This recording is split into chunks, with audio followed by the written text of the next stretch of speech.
Gua nggak pakai bahasa intelek, gua bahasa daerah, bahasa ya dibilang bahasa kopi lah, warung kopi ya. Begini, sebenarnya gua ini bukan simpatisan Bapak Prabowo, bukan. Gua dari dulu pingin sekali negara ini terbebas daripada diktatoris ya. Waktu zaman Bapak Soeharto, gua sangat, karena gua merasakannya, gua sangat sakit sekali karena waktu itu perasaan negara ini kok diatur begitu maraknya mereka-mereka dari kalangan-kalangan ya waktu itu tentara ya yang berdominan. Tapi sehabis gua sekarang berpikir ya, terus terang aja, gua mau berpikir negara kita ini kalau nggak ada Pak Soeharto itu udah hancur juga. Bener, udah hancur juga.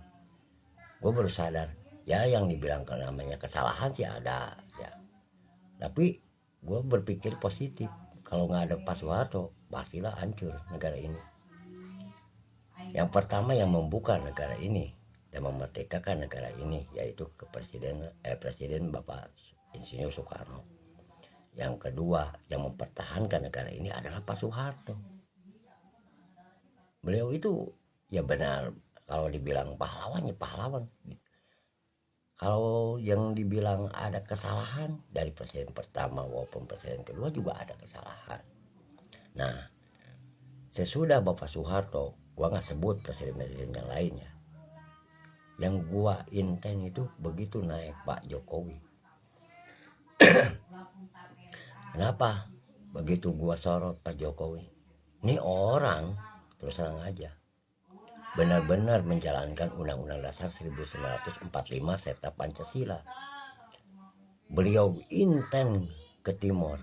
Mengapa?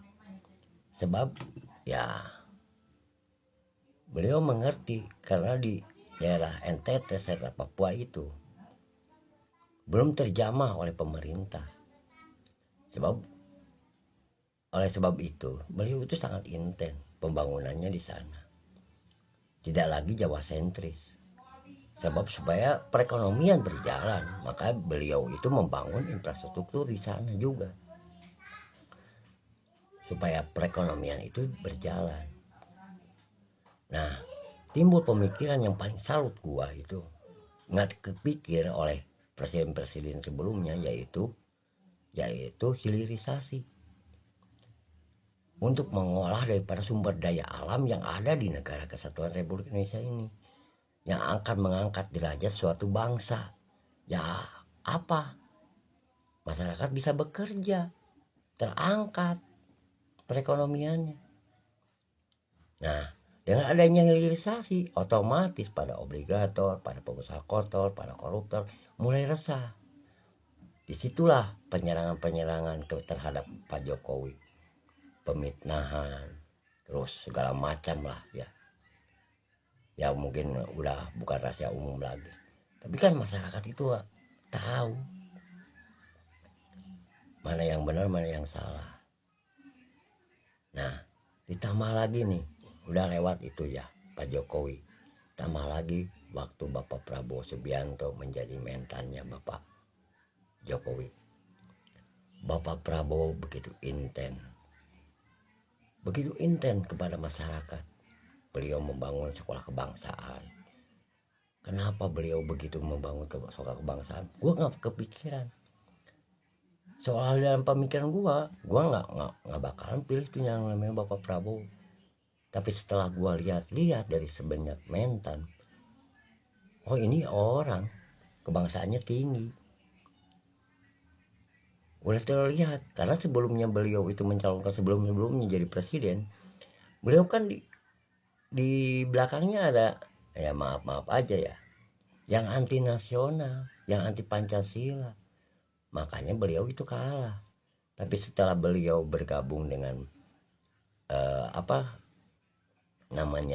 Pak Jokowi, mungkin beliau ya dapat juga arahan atau dapat juga pembelajaran dari sana. Beliau juga mengakui pembelajarannya ada di Pak Jokowi. Nah, begitu jadi pemilihan presiden kemarin ya, bukan karena Gibrannya loh. Bukan karena Gibrannya seolah-olah itu anak Pak Jokowi, bukan. Karena masyarakat itu orang-orangnya, masyarakat Indonesia itu nasionalis. Melihat di belakang Pak Prabowo itu udah nggak ada ya yang anti nasional, yang anti Pancasila. Makanya terpilih. Mengapa masih inten atau masih menang itu PDIP, orang-orang legislatifnya. Nah, ini gua juga termasuk itu, ya.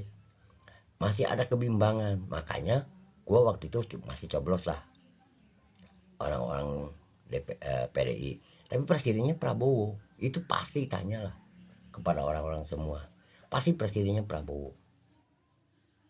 Nah, setelah kinerjanya 3 bulan gua lihat, wah salut banget. Beliau itu benar-benar seorang nasionalis, seorang kebangsaan yang tinggi. Beliau mencintai negara kesatuan Republik Indonesia. Sampai-sampai beliau itu benar-benar meneruskan daripada kinerja sebelumnya, yaitu Pak Jokowi, tentang hilirisasi. Dan beliau melihat kebocoran-kebocoran daripada aset negara. Beliau begitu geramnya bahwa masyarakat Indonesia ini kenapa negara maju, negara kaya, tapi nggak maju. Ternyata beliau itu mempelajari semua itu. Nah, akhirnya beliau itu mengadakan Danantara, bukan untuk kepentingan para elit. Danantara itu untuk kepentingan masyarakat. Ditambah lagi beliau itu mengintensitaskan kepada pertanian. Kenapa? Karena ketahanan negara itu kuatnya yaitu pangan. Sekarang buktinya politik global sedang carut marut, kita aman-aman saja. Terus beliau juga mengintensitaskan kepada seluruh nelayan. Kenapa? Karena antara nelayan dan petani itu adalah pahlawan tanpa tanda jasa. Karena nelayan itu adalah penjaga lautan. Beliau tahu masyarakat Indonesia itu sangat mencintai negaranya. Sebab adanya nelayan, ketahanan negara terbantukan oleh laporan-laporan masyarakat. Nah, yang paling heboh itu beliau itu diserangnya begitu sama dengan Pak Jokowi, dibully, difitnah. Kenapa? Karena para koruptor, para pengusaha kotor, serta obligator itu semua ya, semua itu terganggu. Makanya mereka membayar pion-pionnya, terus anak-anaknya yang kuliah di perguruan tinggi itu menghasut teman-temannya. Sedangkan itu teman-temannya pasti ada anak petani, ada anak nelayan. Harusnya itu kepada para mahasiswa ya, jangan terbawa-bawa. Mereka itu demi kepentingan pribadi dan perutnya, bukan demi kepentingan bangsa. Nah, gua bukan bahasanya Pak Prabowo, bukan tim suksesnya Pak Prabowo, bukan saudara Pak Prabowo, tapi gua itu melihat Bapak Prabowo adalah bukan sekadar seorang presiden, tapi beliau adalah bapak bangsa yang memikirkan masyarakatnya, yang memikirkan rakyat Indonesia. Saya jamin Bapak Prabowo kuat, Indonesia ini menjadi Indonesia emas. Dalam artian masyarakat Indonesia akan tenang, melebihi daripada Singapura. Masa Singapura yang nggak punya tambang kok bisa jadi eksportir terkuat di dunia? Dari mana nih kalian timahnya? Kan dari Indonesia. Nah, sekarang terganggu tuh para broker-broker serta pengusaha kotor. Makanya menyerang beliau itu. Makanya buat masyarakat Indonesia berpikir jernih. Jaga Bapak Prabowo Subianto demi kemaslahatan negara kesatuan Republik Indonesia. Sekali kita berdaulat, tetap berdaulat di dalam tatanan perekonomian serta kebangsaan.